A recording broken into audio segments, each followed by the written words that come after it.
It's estimated that there are between 2 and 4 million amputees in the United States. The reason that the number is not more definitive is because, up until now, there's been no mechanism in place to track them. But that's all about to change. A new database has been developed that will track the treatment of patients from diagnosis through aftercare.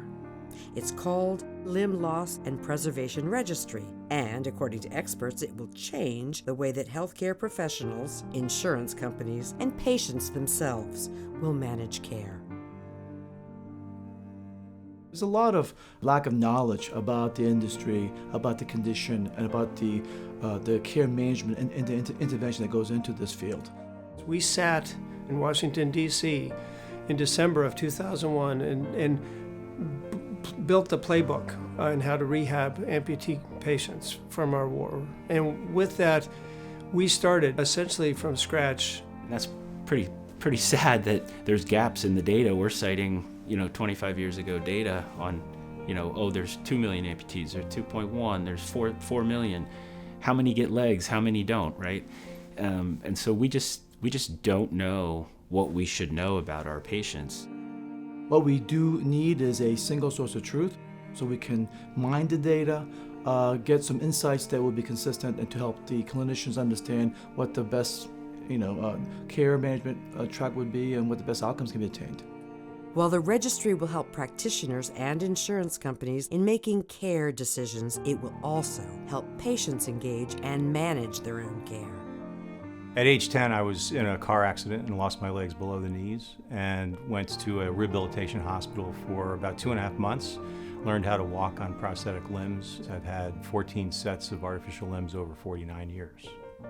2 years ago, I got a new set of artificial limbs, and there's a new mechanism called vacuum suspension. There's a negative pressure or a vacuum that's formed. I was very reluctant to try that because of my particular situation.